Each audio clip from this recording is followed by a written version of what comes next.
Voltamos para o segundo bloco do programa de hoje sobre o novo modelo de ponto eletrônico. Estamos conversando com o Superintendente Regional do Trabalho e Emprego de Santa Catarina, Carlos Arthur Barbosa. Superintendente, o Ministério do Trabalho e Emprego editou há alguns dias uma instrução normativa disciplinando a portaria 1510, essa do novo modelo do ponto eletrônico. E muitos a têm interpretado aí como um prazo de 90 dias para que a fiscalização entre em ação e comece a multar as empresas que não adotaram o novo registrador de ponto eletrônico. É isso mesmo? A Instrução Normativa 85, de 28 de julho de 2010, ela deu alguns caminhos, alguns procedimentos que devem ser adotados em relação aos auditores fiscais no cumprimento da Portaria 1510 de 2009. Uma delas, ela está fulcrada na questão do regulamento da inspeção do trabalho, que todos os auditores fiscais do Ministério do Trabalho estão submetidos a esse regulamento da inspeção do trabalho. E no regulamento da inspeção, sempre que é editada uma nova lei, um novo normativo ministerial, eles estão obrigados ao que nós chamamos de dupla visita.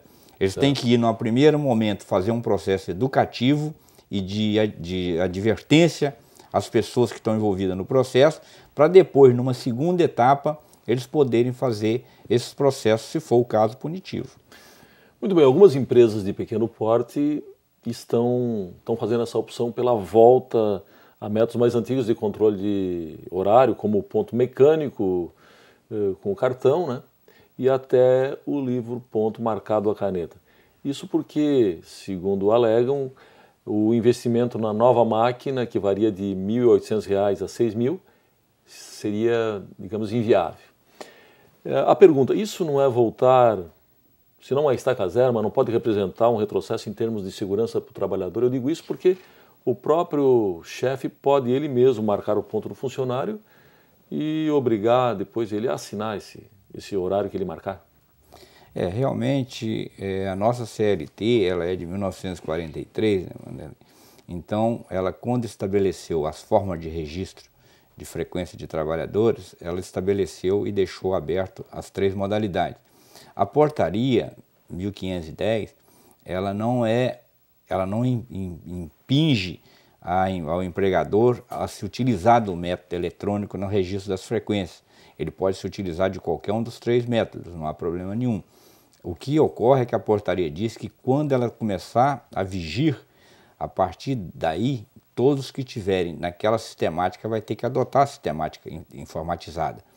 E realmente há essa possibilidade de se voltar a utilizar, enquanto a portaria não começar a vigorar, de se voltar no tempo e se utilizar essas outras formas de registro.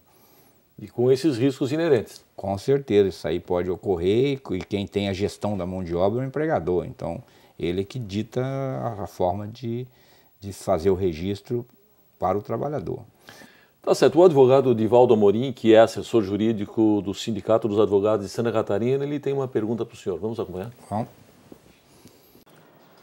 Nas empresas com mais de 10 empregados, o empregador tem a possibilidade de estabelecer a marcação de jornada por 3 sistemas distintos, através do meio manual, do meio mecânico ou então, nos termos da portaria 1510, através do sistema eletrônico.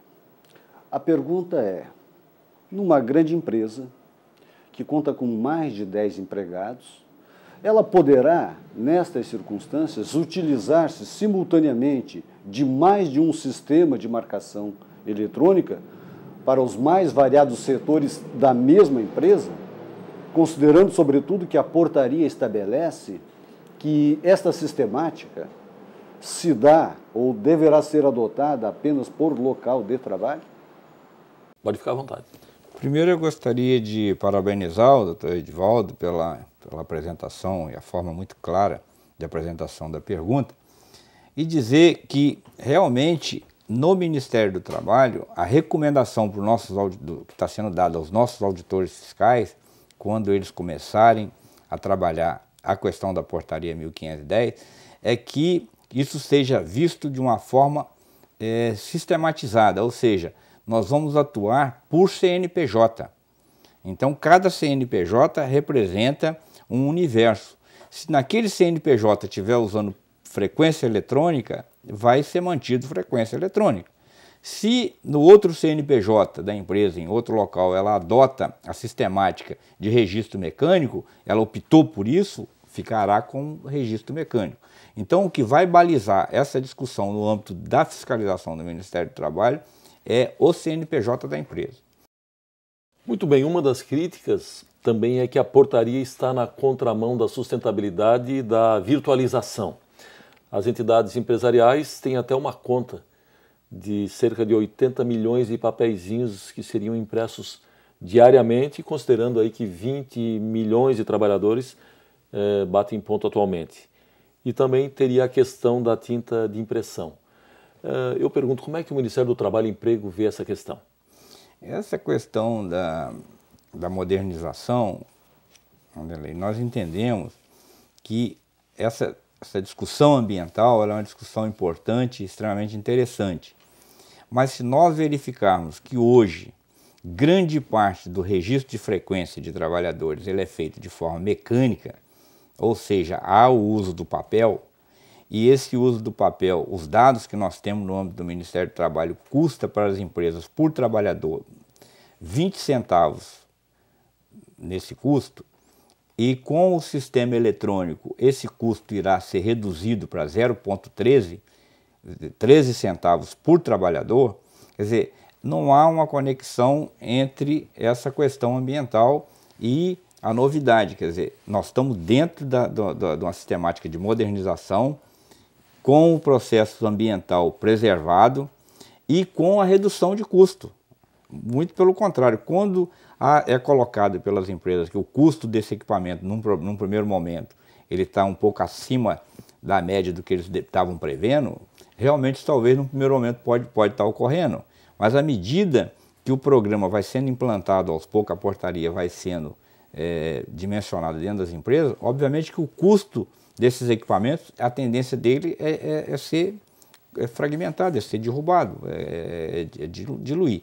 Então, essa questão ambiental é uma questão importante que o Ministério do Trabalho se preocupou com ela na edição da portaria.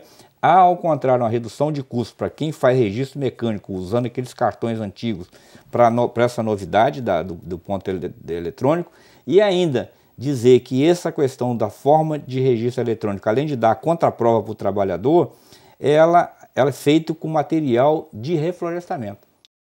Bem, uma outra crítica que se faz é que as novas máquinas elas vão restringir a flexibilidade no controle do horário de entrada e de saída dos trabalhadores, que é muito comum nos tempos atuais, né? É que a alteração do horário da batida somente será permitida se o empregador deixar registrado o motivo dessa alteração. Isso não pode representar uma certa dificuldade também na negociação, na livre negociação das relações de trabalho quanto a esse aspecto? Não, eu entendo assim, hoje os registros de frequência em algumas grandes empresas que têm um contingente de trabalhadores muito grande, ela é feito por acordo coletivo com a representação sindical e os registros são feitos somente das exceções da jornada. Certo. Então, você excedeu a jornada hoje durante a sua participação no processo produtivo, aquela jornada é registrada, aquela exceção. Então, hoje nós temos diversos acordos coletivos registrados no âmbito do Ministério do Trabalho, que, muito pelo contrário, reforça o processo de negociação, é plenamente aceito e os registros são feitos pelas exceções. Então, não há aquele tumulto nas grandes corporações, nas entradas e saídas dos turnos, em que um conjunto enorme de trabalhadores está chegando para começar a ter o labor e um conjunto de trabalhadores está saindo da sua jornada. Então, aquele encontro aí de alguns registrando a entrada e outros registrando a saída. Não, o registro é feito apenas das exceções. Isso é uma forma de você privilegiar o processo de negociação. Muito bem, superintendente, nós precisamos chamar mais um rápido intervalo, nós voltamos em seguida. É um instante só.